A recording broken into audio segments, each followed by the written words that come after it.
माफी मागा, सक्तीने निवृत्त व्हा. बनावट दिव्यांग तपासणी, केवळ 120 दिवसांची मुदत, हजारो नोकऱ्या धोक्यात. काय आहे बनावट दिव्यांग नोकरदारांचं हे प्रकरण? हायकोर्टानं दिला ऐतिहासिक निर्णय. चला पाहूया संपूर्ण डिटेल आणि संपूर्ण माहिती या व्हिडिओमध्ये. पण व्हिडिओला सुरुवात करण्याआधी तुम्ही जर आपल्या चॅनलवरती नवीन असाल तर प्लीज आपल्या चॅनलला लाईक, शेअर आणि सबस्क्राईब करायला विसरू नका आणि नोटिफिकेशन बेलला क्लिक करा, म्हणजे येणाऱ्या प्रत्येक नवीन अपडेट तुम्हाला सुरुवातीला मिळत राहतील. चला तर पाहूया ही महत्त्वपूर्ण बातमी. नमस्कार मित्रांनो, सरकारी नोकरी मिळवण्यासाठी काही लोकांनी चक्क कायद्याची थट्टा उडवली आहे. बनावट दिव्यांग प्रमाणपत्र सादर करून सरकारी नोकरी लाटणाऱ्यांना आता मुंबई उच्च न्यायालयाने सर्वात मोठा दणका दिला आहे. न्यायालयाने स्पष्ट शब्दात बजावले आहे, माफी मागा नाहीतर सक्तीने निवृत्त व्हा. काय आहे हा संपूर्ण घोटाळा? न्यायालयाचा नेमका आदेश काय आहे आणि कोणत्या सरकारी कर्मचाऱ्यांवर आता कारवाईची कुऱ्हाड कोसळणार आहे, हे सविस्तर जाणून घेण्यासाठी हा व्हिडिओ शेवटपर्यंत नक्की पहा. न्यायालयाने का आवळले कान? मित्रांनो, सरकारी सेवेत असलेल्या दिव्यांग कर्मचाऱ्यांनी पुनर्रचना आणि त्यांच्या प्रमाणपत्राची पडताळणी करण्याचे आदेश न्यायालयाने दिले होते. मात्र अनेक कर्मचाऱ्यांनी काय केलं, या तपासणीकडे पाठच फिरवली. यावर संतप्त होऊन मुंबई उच्च न्यायालयाने एक अत्यंत कडक आणि ऐतिहासिक धोरण जाहीर केले आहे.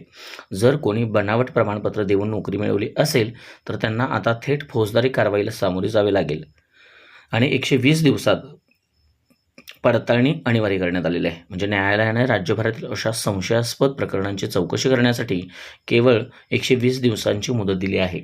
या 120 दिवसांच्या आत सर्व संबंधित कर्मचाऱ्यांनी वैद्यकीय पडताळणी आणि चौकशी सक्तीची करण्यात आली आहे.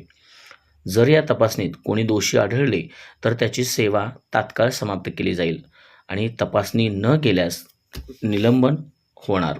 अनेक कर्मचारी मुद्दामहून वैद्यकीय तपासणीला जाणे टाळतात. अशा कर्मचाऱ्यांना न्यायालयाने कडक इशारा दिला आहे. जर आदेश देऊनही कोणी तपासणीला गेले नाही तर त्याला 21 दिवसांच्या आत निलंबन केले जाईल. निलंबन काळात त्याला केवळ 50% निर्वाह भत्ता मिळेल आणि चौकशी पूर्ण होईपर्यंत कोणतीही सवलत मिळणार नाही. आता जिल्हा परिषदांमध्ये 375 बोगस दिव्यांग आहेत. एकट्या जिल्हा परिषदामधील ही आकडेवारी पाहिली तर थक्क करणारी आहे. न्यायालयाच्या राज्यात तब्बल 11,759 दिव्यांग कर्मचाऱ्यांची यादी समोर आली आहे. त्यापैकी पहिल्या टप्प्यात 435 कर्मचाऱ्यांची पुनर्रचना करण्यात आली, ज्यामध्ये तब्बल 375 कर्मचारी बोगस म्हणजेच अपात्र आढळल्याची धक्कादायक माहिती समोर आली आहे. बोगस दाखले देणाऱ्या डॉक्टरांवरही होणार कारवाई. या घोटाळ्यात केवळ कर्मचारीच नाही तर त्यांना बनावट वैद्यकीय प्रमाणपत्र आणि UID जे कार्ड देणारे डॉक्टर्स आहेत, वैद्यकीय मंडळे देखील रडारवर आहेत. अशा लाचखोर डॉक्टरांवर सुद्धा गुन्हे दाखल करून शिस्तभंगाची कारवाई केली जाणार आहे. मित्रांनो, प्रामाणिकपणे अभ्यास करून नोकरी मिळवणाऱ्या तरुणांच्या हक्कावर गदा आणणाऱ्या या बोगस कर्मचाऱ्यांवर हायकोर्टाने घेतलेला हा निर्णय तुम्हाला कसा वाटला? अशा भ्रष्टाचारांना थेट तुरुंगात पाठवले पाहिजे की नाही? तुमची प्रतिक्रिया खाली कमेंट बॉक्समध्ये नक्की कळवा.